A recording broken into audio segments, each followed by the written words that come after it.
Boa noite mais uma vez. Vamos abrir a palavra de Deus do Evangelho de Lucas, capítulo 22.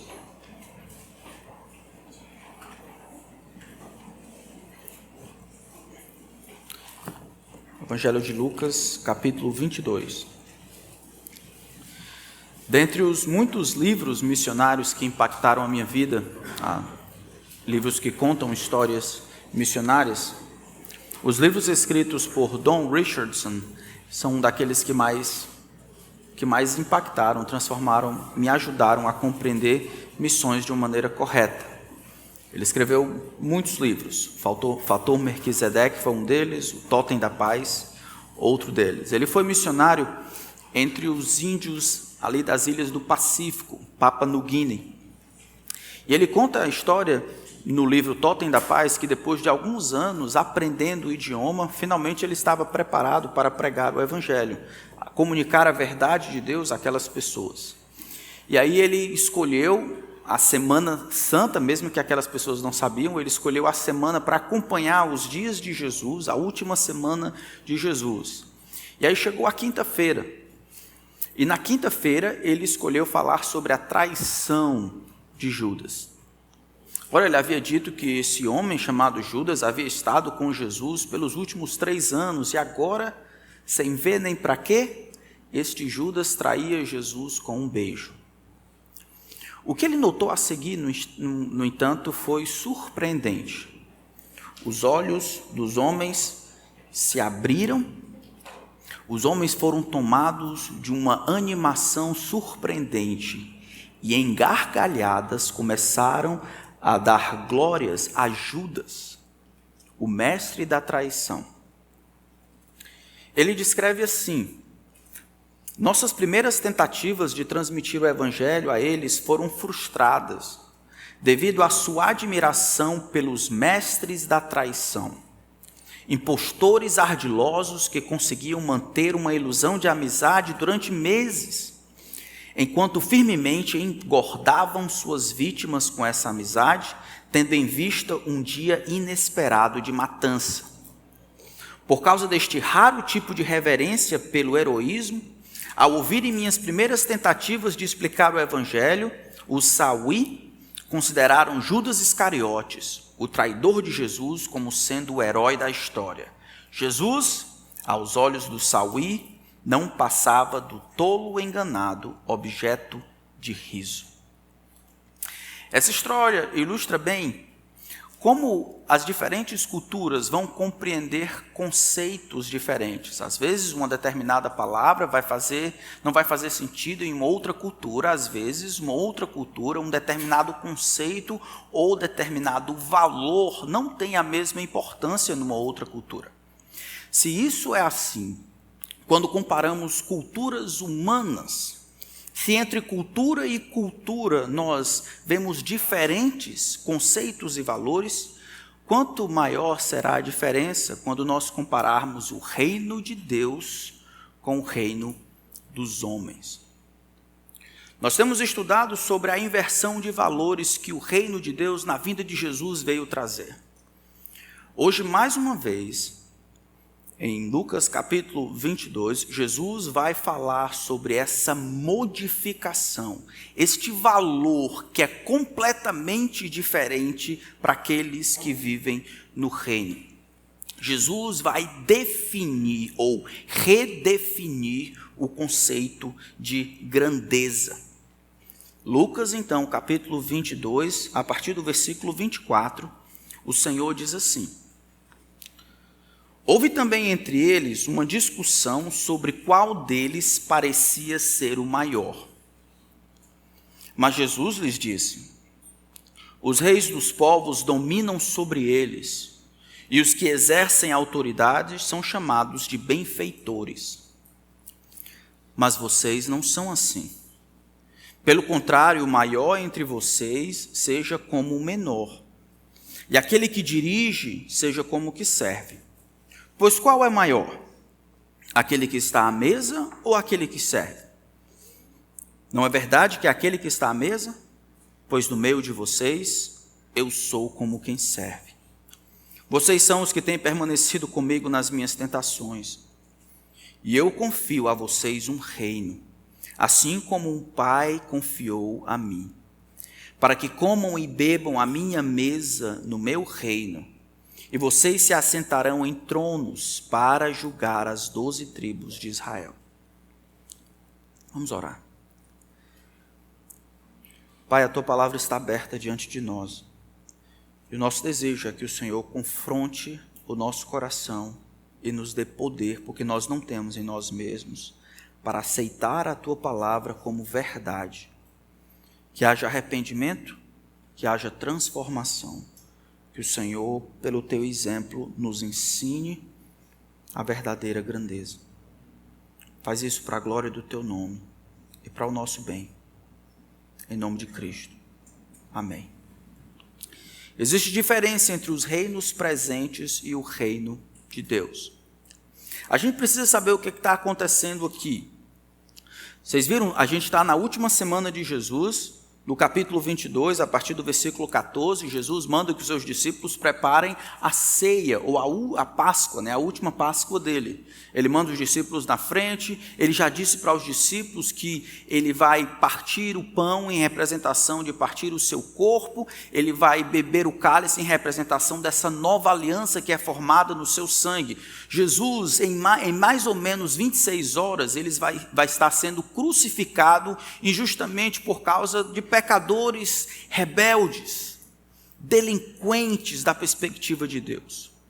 No entanto, naquela noite, na noite em que Jesus fala do seu sacrifício para os seus discípulos, naquela mesma noite, quando Jesus está falando sobre a entrega voluntária, sobre essa nova aliança no seu sangue, surge uma discussão sobre, talvez na cabeça dos discípulos, um problema sério.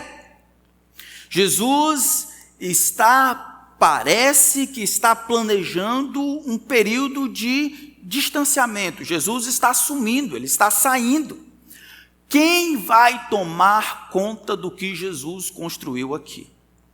Qual será, dentre nós aqui, que partilhamos do que Jesus tem feito e ensinado, quem parece ser o maior? Quem deve ser aquele que vai tomar as rédeas dessa nova comunidade? Quem é aquele que deve ser mais importante, reconhecido como triunfante, o maior, mais esperto, o que deve receber maior autoridade, o que é mais importante? Essa não é a primeira vez que Jesus vai precisar conversar com os discípulos sobre isso. Na verdade, Tiago e João vão incluir até a mãe mais velha, para que ela peça para que Jesus alcance e encontre um lugar lá, no reino vindouro, um à direita e outro à esquerda. Essa parece ser a terceira vez que Jesus vai ensinar aos discípulos que no reino de Deus, grandeza não é ascendente, mas decrescente. De que a maneira como se estabelece os valores nesse mundo, a maneira como o mundo considera importante, as coisas que normalmente julgam aquilo que é produtivo, que é importante, que é eterno, tudo isso é nada em comparação com o que Deus está fazendo por meio de Cristo e os valores que Ele veio trazer dentro da comunidade do seu reino. O que me impressiona, no entanto, é que os discípulos, a poucas horas antes da crucificação, por eles ainda estão pensando: quem vai ser o maior? Quem parece ser o maior? Nesse momento, Jesus vai explicar sobre essa diferença de grandeza, essa redefinição de grandeza. Para Jesus, no seu reino, grandeza é medida pelos sacrifícios voluntários e intencionais que nós fazemos para que os outros cresçam. Veja aqui no versículo 25, Jesus lhes disse: o rei dos povos dominam sobre eles, e os que exercem autoridade são chamados de benfeitores. Jesus, ele vê o que está acontecendo com os discípulos, o problema, a dificuldade, e ele se antecipa para ensinar a verdadeira grandeza. Ele faz isso por meio de opor o conceito de grandeza do reino de Deus para o conceito de grandeza comum entre os filhos dos homens. Ele faz uma constatação normal. Olha, os povos, os reis, os governantes desse mundo exercem a sua autoridade sobre eles e eles gostam de serem chamados de benfeitores. Eles utilizam a autoridade boa que Deus estabeleceu com o único propósito em vista: o seu próprio benefício, porque gostam da fama e da alegria de ouvirem que são benfeitores, ajudantes do povo, e eles utilizam essa autoridade que Deus deu de maneira deturpada para fazer valer por força a sua vontade nos outros. Jesus estabelece que essa é a maneira comum como os homens avaliam grandeza e nobreza. Quando você olha e considera e faz juízo de valor para a vida de alguém, como é que você avalia alguém? Quem são as pessoas importantes para você? É por fora ou por dentro? É o que ela tem? São quantas pessoas a servem? É o que ela conquistou? São os títulos que ela tem? As qualidades? Os dons? As habilidades? A maneira como ela gesticula ou se expressa ou articula? É a sua inteligência? Quais são os critérios que você e eu utilizamos para estabelecer nobreza, importância e grandeza? Quero te dizer que se não for pela graça de Deus, você vai pensar como o Joshua, meu filho de 5 anos. Durante esse mês, enquanto estava viajando, eu precisava sair várias vezes, deixava ele aos cuidados do Iago e mais outros jovens na casa com quem estávamos, uns 5. E a primeira pergunta que eu dizia: Iago, ou Joshua, o papai vai sair com a mamãe, precisa fazer uma visita. A primeira pergunta não era quando o senhor vai voltar, o que eu vou comer, o que eu posso assistir. Era: papai, eu posso ficar responsável por todo mundo? Papai, eu posso mandar na sua ausência? Isso não aconteceu 1, 2, 3, 4, várias vezes. Era: papai, eu posso mandar em todo mundo? Não sei de onde ele puxou isso. Eu posso mandar em todo mundo? Eu posso mandar? O que é isso?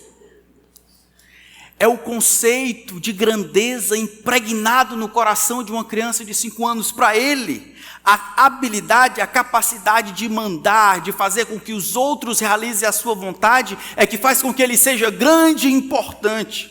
Não é o que ele está disposto a dar, a servir, a ajudar, a abençoar, a fazer os outros crescerem. Não é como ele se vê, mas como os outros o veem. Jesus estabelece esse contraste, começando com uma constatação: os reinos do mundo, os que exercem autoridades, eles vão trabalhar em 2 frentes. Primeira, eles dominam sobre eles. Eles exercem autoridade sobre aqueles a quem foi dada a responsabilidade de cuidar. Jesus nunca diz aqui que a autoridade é uma coisa ruim. Jesus não faz uma negação da autoridade. Jesus não é a favor de anarquia. A autoridade é algo estabelecido por Deus para a promoção da ordem, da coesão. Isso é bom. Mas a autoridade dentro do reino de Deus é para promover uma plataforma para produzir crescimento e benefício para o outro. Autoridade dentro do plano de Deus, no reino de Deus, é autoridade para construir e não para destruir. Os reinos do mundo, os governantes, aqueles que têm autoridade, dominam sobre eles. A palavra dominar significa eles se assenhoram deles. Eles fazem questão de terem as suas vontades estabelecidas. Eles querem estar lá no topo, não porque querem servir aos outros, querem estar no topo porque querem ter a sua vontade realizada e satisfeita.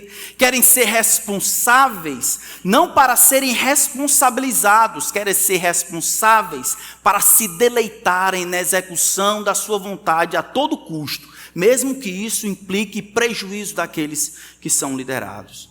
É assim que o mundo pensa.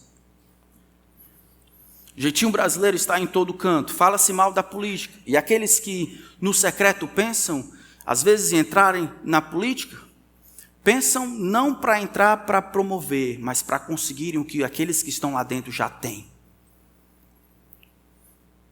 Os homens que não têm, tantas vezes do lado de fora, eles invejam aqueles que, por corrupção ou outras coisas, conseguem as suas vontades realizadas. Não para melhorar a vida do outro, mas para crescerem e se tornarem maiores.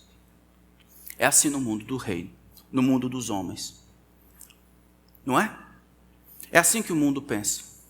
O mundo avalia o que a pessoa produz, então a pessoa é importante. A nobreza, o título, a importância é pelo tanto de coisas que a pessoa tem a seu dispor. E aqueles que governam o mundo, eles dominam sobre eles. Eles exercem autoridade implacável. Em segundo lugar, ele diz que gostam de serem chamados de benfeitores. A palavra benfeitor aqui significa ajudantes do povo. Pensem naqueles que sonegam o direito dos povos. Pensem nos tiranos daquela época. Pensem naqueles que estavam lá, que não, sem nenhum tipo de parlamento, sem nenhum tipo de democracia, na época dos macabeus, aqueles que faziam o que queriam, da maneira que queriam, na hora que queriam. Enquanto eles exerciam essa autoridade no reino do mundo, enquanto eles exerciam essa autoridade para o seu próprio deleito, seu próprio benefício, eles gostavam de que os outros, mesmo por mentira, chamassem eles de benfeitores, elogiassem, trouxessem fama. Semana eu estava lendo o livro de Atos, vendo a história de Herodes, que tinha um problema com a cidade, mas a cidade precisava de água, então a cidade tentou fazer as pazes com Herodes, que governava, e enquanto Herodes estava discursando, esse povo odiava Herodes, porque havia roubado a coisa tão preciosa como água, matando o povo de fome. Enquanto Herodes, no entanto, falava, o povo dizia: ele parece, isso é voz não de homem, mas de Deus. Deus o matou, foi comido de vermes de dentro para fora, no mesmo instante. Os homens podem mentir e não se importar com a verdade, Deus não. Esses homens que exercem autoridade e se assenhoram dos outros, fazem isso de novo para benefício próprio. Eles usam da benesse que é ter a autoridade de Deus, e em vez de construir, de melhorar, de servir, de dividir, eles multiplicam coisas para si. E mesmo quando usam de ganância e destruição, não admitem que os outros pensem diferentes deles. Devem ser chamados e considerados ajudantes do povo, benfeitores. É assim que o mundo pensa. Quando Jesus compara a atitude dos discípulos ao mundo, Jesus estabelece que existe precisa haver uma clara diferença entre os dois. Jesus estabelece uma diferença sobrenatural, não somente de comparação, mas de própria redefinição. Jesus diz no versículo 26, mas vocês não são assim. Ele não está constatando um fato, ele não está externando um desejo. Olha, eu queria muito que essas coisas que acontecem no mundo, o poder que se assenhora dos homens, o desejo de usar a autoridade para destruir, para fazer a sua vontade prevalecer, eu queria muito que eu não visse isso entre vocês. Jesus está dando uma ordem, olha. É assim que o mundo pensa, vive e deseja. Mas entre vocês, isso nunca pode acontecer. Vocês são cidadãos dos céus. Não usam das coisas para ganhar coisas para si. Não usam das benesses que Deus dá como autoridade, como ordem, como plataforma, como liderança, em função de vocês. Isso não pode acontecer entre vocês. Antes de você pensar, não, isso não tem nada a ver comigo, todos vocês aqui, existem no prato de vocês alguma forma de autoridade. Temos pais, mães, avós, tios, líderes de classe, de escola, professores. Temos líderes de ministérios, temos pastores, temos diáconos, temos líderes ou empresários, de alguma forma, irmãos mais velhos, irmãs mais velhas, de alguma forma Deus vai lhe dar a oportunidade de ser influência e liderança na vida dos outros. Isso que Deus dá a você é para construir, para ajudar o outro, não para conseguir o que você quer. O reino de Deus, a grandeza no reino de Deus, ela é medida não por aquilo que ganhamos e angariamos em função do poder que temos de realizar o que queremos, mas na disposição de utilizarmos das coisas que Deus nos dá para benefício do outro. A grandeza é medida pelos sacrifícios voluntários e intencionais que fazemos para que os outros cresçam, não do contrário. O reino de Deus não pode ser igualado ao reino dos homens. Jesus então ordena aos discípulos que parem, que é o imperativo aqui, que não permitam que esse tipo de mentalidade detenha os seus pensamentos, que ordene como eles vão conceber a vida. Isso não é grandeza. Grandeza, liderança e governo devem ser definidos por serviço e ministério. Jesus utiliza as palavras aqui como servir para as atividades que os escravos faziam. Antes de perguntar o que as massas, o que o povo pode fazer pelo líder, o líder dentro do reino de Deus procura fazer o que for possível para servir o povo. O único poder que os líderes têm, os líderes que seguem a Cristo, é o poder de, por causa da plataforma e da influência que têm, eles vivem para promover a vida do outro. Liderança que apenas exige privilégios, não importa se você é pai, mãe, avô, avó. Se você usa da sua autoridade, ou marido, se você usa da sua autoridade para conseguir o que quer, você pode ser grande para o seu filho pequeno, mas você é pequeno no reino de Deus. Grandeza no reino de Deus é utilizar da autoridade, é medida pela disposição voluntária com que eu sirvo aqueles que Deus tem me dado para servir e amar. Veja como Jesus faz isso no versículo 26. Ele diz, mas vocês não são assim. Pelo contrário, inversamente proporcional. E aqui, irmãos, Jesus faz algo fantástico. Não é simplesmente que Jesus ele faz uma comparação, com um pequeno arranjo. Grandeza não é realmente isso no reino de Deus. Grandeza tem que fazer aqui um ajuste, burilar um pouquinho e vai significar isso aqui. Jesus, ele redefine grandeza e honra. Entre vocês não será assim. Pelo contrário, na verdade é o oposto. O maior entre vocês seja como o menor, e aquele que dirige seja como o que serve.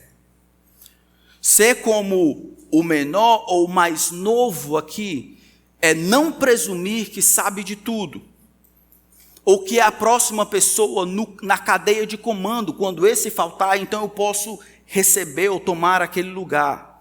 É agir como aquele que se coloca na posição de servos dos mais velhos. O mais novo aqui, ou menor, é aquele que não se coloca na posição de liderança porque quer ser líder, mas aquele que espera que a oportunidade surja para que ele sirva. Jesus repete ainda mais na frente, pois qual é o maior? É aquele que está à mesa ou aquele que serve? Ele ilustra. Não é verdade? Aquele que está à mesa, de acordo com o mundo, não é aquele que está à mesa. Você vai no restaurante, já pensou de você melhor do que aquele que lhe serve?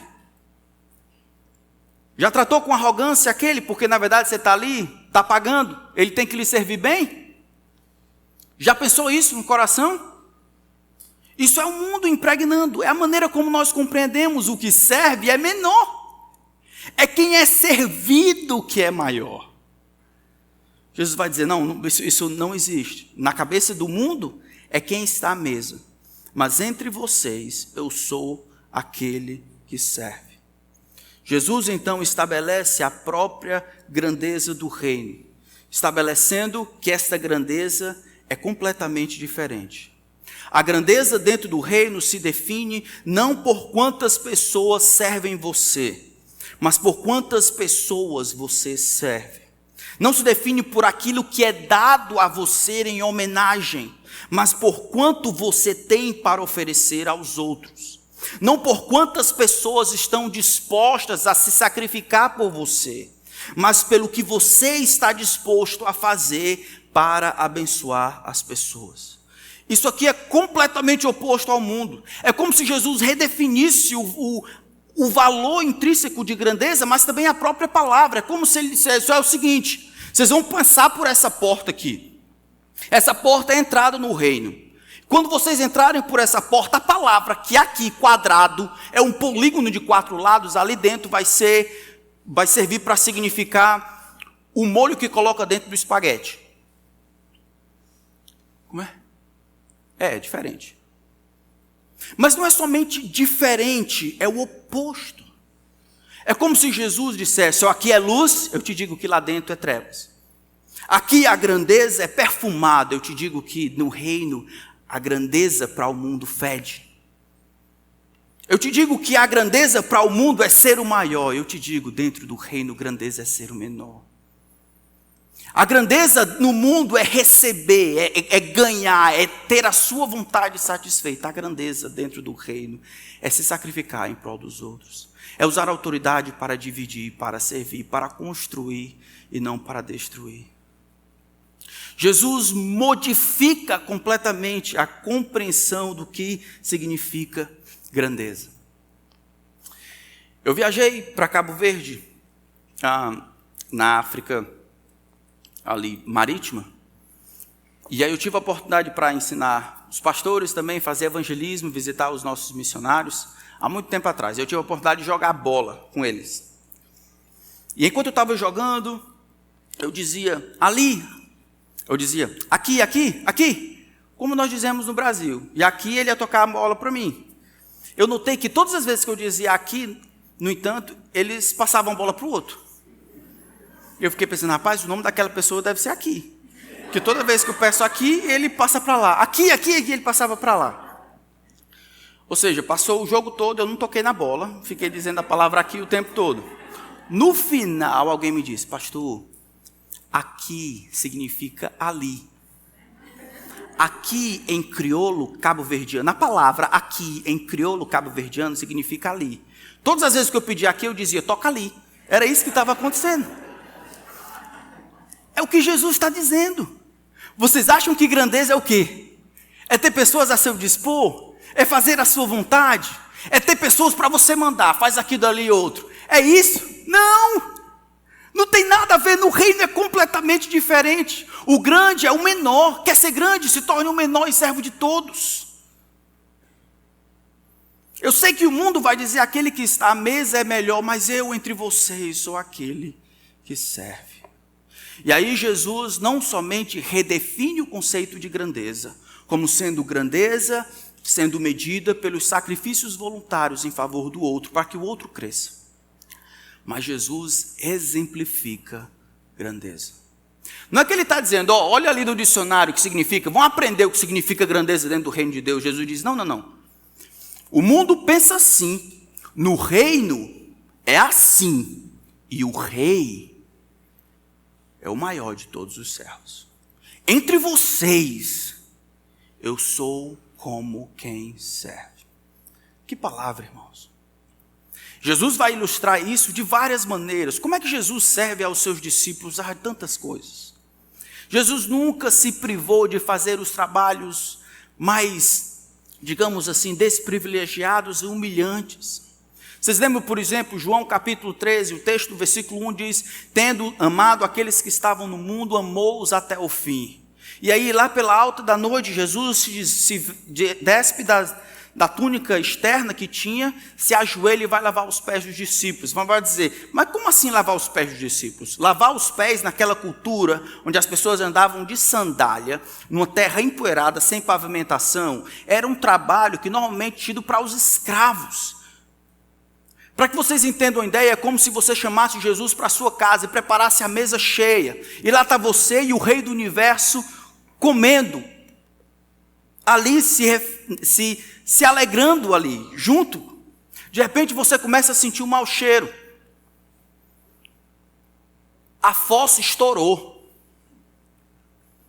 E aí você, meio que sem saber muito o que fazer, o Rei do Universo é o seu convidado de honra, você pega o telefone para ligar para o rapaz vir consertar. Jesus manda que você pare, bota você para trás e diz, eu vou esgotar a sua fossa. Jesus abre o buraco, pula lá dentro, esgota a fossa à moda antiga. É isso que o Rei do Universo fez.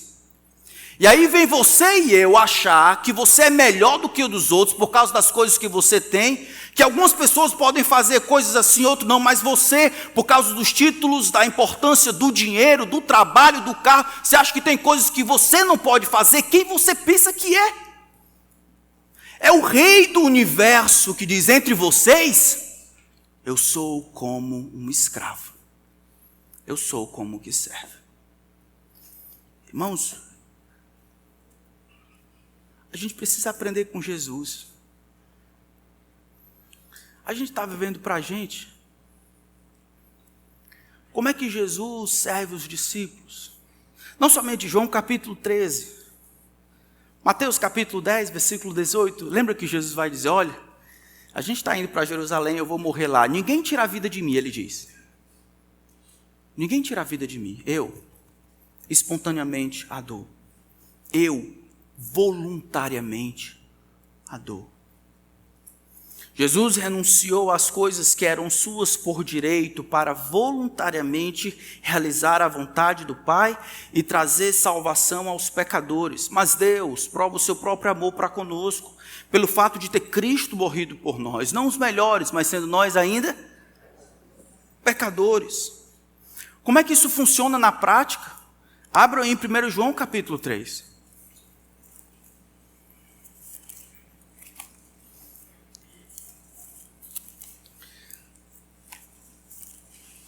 Em 1 João capítulo 3, o apóstolo vai construir o argumento em torno do que Jesus fez. Versículo 13, ele diz, 13, no capítulo 3, ele diz, irmãos, não se admirem se o mundo odeia vocês. Nós sabemos que já passamos da morte para a vida porque amamos os irmãos. Quem não ama permanece na morte. Todo aquele que odeia o seu irmão é assassino, e vocês sabem que todo assassino não tem a vida eterna permanente em si. Nisto conhecemos o amor, que Cristo deu a sua vida por nós. Ele nos serviu. Portanto, também nós devemos dar a nossa vida pelos irmãos. Como é que Jesus serviu você e a mim? Ele entregou a sua vida por você. Como é que você pode servir aos outros? Você entrega a sua vida pelos seus irmãos. Esse texto é interessante porque é uma das poucas vezes que Jesus define um discípulo pelo contraste. Amar o irmão, então, não é uma coisa facultativa ou obsoleta que eu e você, por causa da modernidade, podemos escolher não fazer. Amar o irmão é aquilo que nos define como cristãos. Quer saber se passou da morte para a vida? Ama o irmão. Se não ama o irmão, você não é crente. Não é discípulo de Jesus. É simples assim. Quer saber se é discípulo de Jesus? É só saber se você de fato ama o seu irmão e não do contrário. Cristo deu a sua vida por nós e nós devemos dar a nossa vida pelos irmãos. No reino, a grandeza é medida pelos sacrifícios voluntários e intencionais que estamos dispostos a fazer para que os outros cresçam. Na minha cabeça, grandeza no reino é como alavanca. Grandeza no reino, na minha cabeça, é como uma alavanca. Quanto mais você se abaixa para que os outros subam, maior você é. Quanto mais você se abaixa para promover os outros em sacrifício voluntário, não por coação, para que os outros cresçam, maior você é no reino de Deus. Quanto maior você deseja estar, isso à custa do desserviço, da passividade, do exercício dos dons só em função de si mesmo, e os outros permanecem como estão em interação com você, você pode se achar grande. Você não é o maior no reino de Deus. Jesus não vai contra o conceito de grandeza, ele só diz que é completamente diferente, ele redefine. No final das contas, o que ele quer é que nós sejamos como ele mesmo. Isso aqui não é questão de nobreza e religião ou ética nesse mundo pluralista, isso aqui é a respeito de Jesus. Façam como eu, o rei do universo servindo vocês. E eu sou o maior entre vocês, porque sou aquele que mais sirvo. Voltando para o nosso texto, então, para concluir, Jesus termina dizendo, no versículo 28, haverá sim uma recompensa, não para agora. No versículo 28, ele diz, do capítulo 22 de Lucas, vocês são os que têm permanecido comigo nas minhas tentações. Como se Jesus parasse e tivesse dito, não é, eu estou entendendo o que vocês estão dizendo, haverá um momento de recompensa, mais ou menos na perspectiva de vocês. Vocês têm sido fiéis a mim nos meus períodos de teste. Vocês têm permanecido comigo até aqui, e isso está sendo lembrado. Deus, o Pai, Ele está observando a fidelidade de vocês desde o início. Isso não tem passado em branco. Haverá uma recompensa, mas só quando vocês conseguirem lidar com grandeza. Quando for removido todo o pecado, e naquele momento em que o reino será estabelecido com uma mesa ali em Jerusalém, quando Deus, o Filho, vier estabelecer o seu reino aqui, então haverá 12 tronos, Jesus diz aos discípulos, e vocês terão a responsabilidade, a autoridade de julgarem as 12 tribos de Israel. Jesus está dizendo que haverá recompensa, irmãos, para mim e para você, à medida em que você, nessa vida, não de acordo com o mundo, mas você se dobra para servir aos seus irmãos e usa a autoridade que Deus lhe deu para construir, não para agariar, conquistar e crescer sobre a cabeça dos outros. Haverá. Jesus está olhando a tua fidelidade, os desejos do teu coração, a tua luta para ir na contramão desse mundo. O teu desejo por grandeza de acordo com a verdade de Deus. Haverá. Jesus coloca no futuro, vocês já têm o reino foi confiado a mim pelo Pai e eu confio a vocês. Depois ele muda para o futuro, vocês vão se assentar em tronos no futuro e vão julgar as 12 tribos de Israel. Interessante que Jesus quer que os discípulos acompanhem a ele. Jesus vem, Filipenses capítulo 2, lembram? Tende em vocês o mesmo sentimento, a mesma atitude que houve também em Cristo Jesus, pois ele, subsistindo em forma de Deus, não julgou como algo importante o ser igual a Deus, manter-se no status de Deus, antes a si mesmo se humilhou, assumindo a forma de servo e sendo reconhecido em figura humana, a si mesmo se esvaziou, se humilhou, sendo obediente até a morte de cruz. Isso é, Jesus e os discípulos nem partilhar esse momento de dificuldade. Aqui não é um momento para sermos grandes e vistosos, e angariarmos e termos o que de fato é nosso. Filipenses 2 continua, pelo que Deus o exaltou sobremaneira, Ele deu o nome que está acima de todo nome, para que ao nome de Jesus se dobre todo o joelho no céu, na terra e debaixo da terra, e toda língua confesse que Jesus Cristo é o Senhor, para a glória de Deus Pai. Os discípulos vão reinar quando Jesus reinar nesse mundo. Os discípulos serão galardoados, os discípulos serão de alguma forma honrados quando seu mestre for honrado. Eles serão honrados juntos com ele. Por enquanto a gente não procura essas honras todas. por enquanto a gente luta com todas as forças para servir aos outros. Fiel é esta palavra, Paulo diz: se já morremos com ele, também viveremos com ele. Se perseveramos, também com ele reinaremos. A recompensa virá, mas não agora. No reino, a grandeza é medida pelos sacrifícios voluntários e intencionais que fazemos para que os outros cresçam. Aí você está pensando, tá, mas como é que eu coloco isso na prática?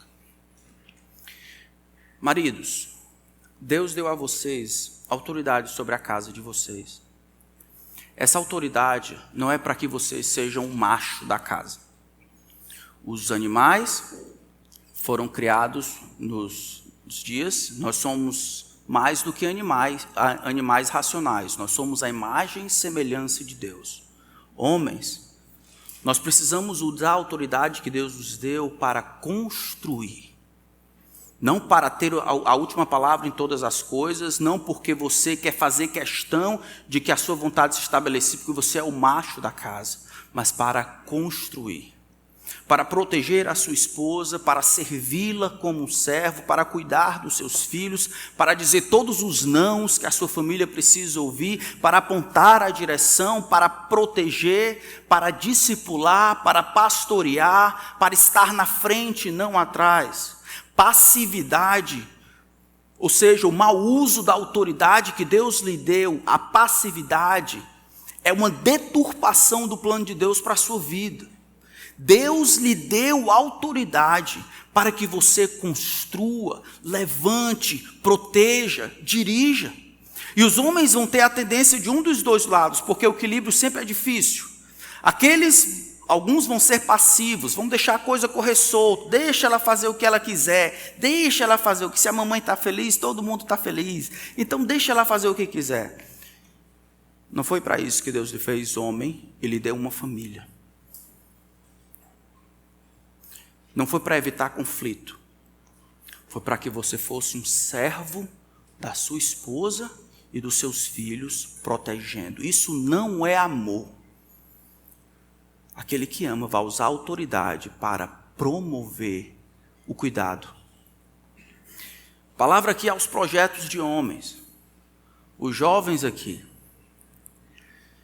Eu fui visitar a escola da Esther, e lá tinha uma comemoração, uma celebração de alguns alunos da classe dela que haviam se destacado em médias. De maneira geral, eram as meninas que estavam lá. Não é uma competição entre alunos. É uma competição dos alunos com eles mesmos. Se todos os alunos atingirem uma determinada média, então eles ganham um prêmio. Dos muitos alunos que tinham lá competido consigo mesmos, a maioria eram mulheres.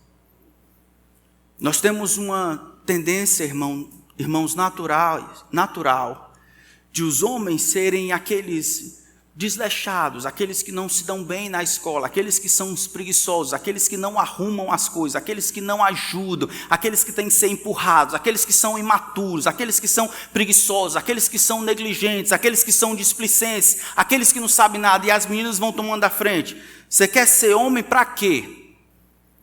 No futuro, Deus vai lhe dar autoridade sobre uma família. Aprenda desde já a ser o homem que você precisa ser, para servir a sua família, para proteger, para aprender a se sacrificar em função da sua família, trabalhar duro, cuidar dos corações, orar por eles, isso tudo fazendo uso da autoridade que Deus lhe deu para construir.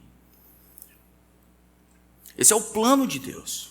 O mundo vai dizer outras coisas. Você vai fazer uso da autoridade que Deus lhe deu para promover, para abençoar, para santificar a sua família. E você ainda não tem muita coisa para fazer, você é um jovem, projeto de homem, você vai aprender isso. Você vai ter autoridade para abençoar, autoridade para servir, autoridade para se sacrificar em função do outro. Não para ser macho, mas para ser como Jesus, um líder, servo.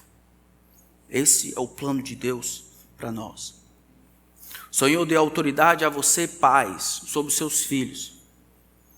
Essa autoridade, de novo, vai ter dois extremos. Um, você simplesmente transfere a autoridade para sua esposa e não participa do que está acontecendo com o filho, deixa o filho fazer o que quiser, esquecendo que a autoridade que Deus lhe deu é uma bênção na vida do filho. O texto vai dizer: honra teu pai e tua mãe, para que te vá bem, seja de longa vida sobre a terra que o Senhor teu Deus te dá. É o primeiro mandamento com promessa. Então está aí você, homem, pai, olhando esse negócio acontecer e não querendo empurrar o seu filho para esse círculo da bênção, ensinando o seu filho a honrar pai e mãe. Os meninos não sabem mais o que é isso. De quem é a culpa? A culpa das famílias. E de quem é a culpa dentro das famílias? A culpa é sua e minha, pais. Deus lhe deu autoridade para servir. Deus lhe deu autoridade para dizer todos os nãos que precisa. Você está na direção. Pare de culpar as outras coisas. Assuma a responsabilidade. Discipline os seus filhos. Crie-os na disciplina e na admoestação do Senhor. Seja homem da perspectiva de Jesus.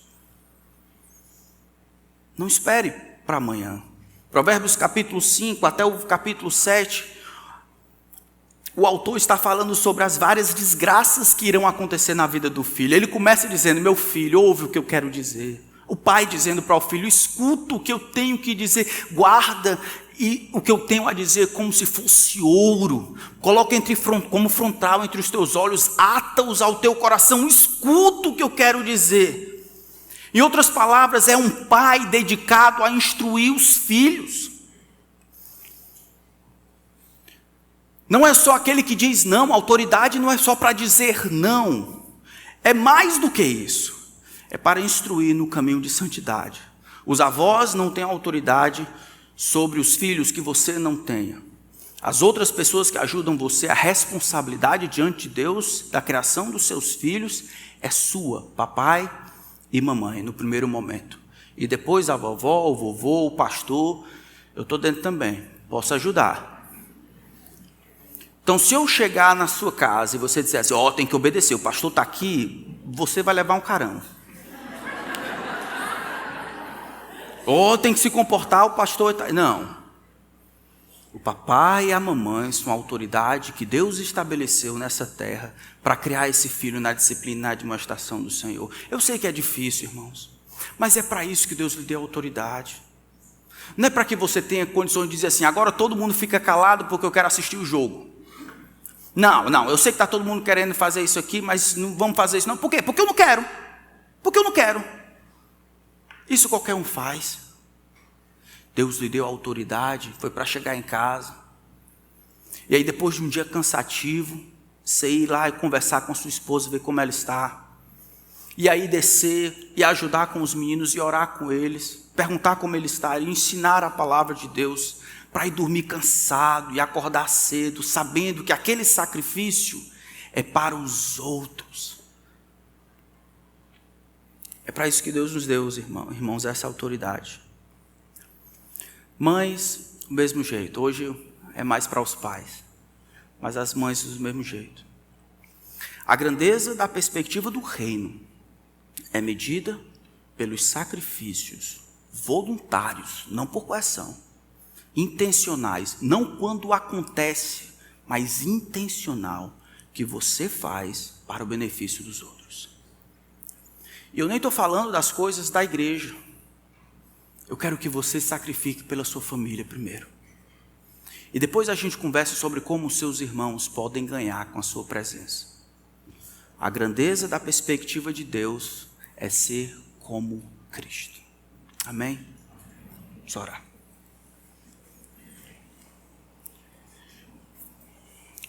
Senhor, tem entranhado nas nossas almas essas ideias erradas a respeito de masculinidade, de honra, de grandeza, de liderança. Tem misericórdia de nós, Senhor. Tem misericórdia de nós.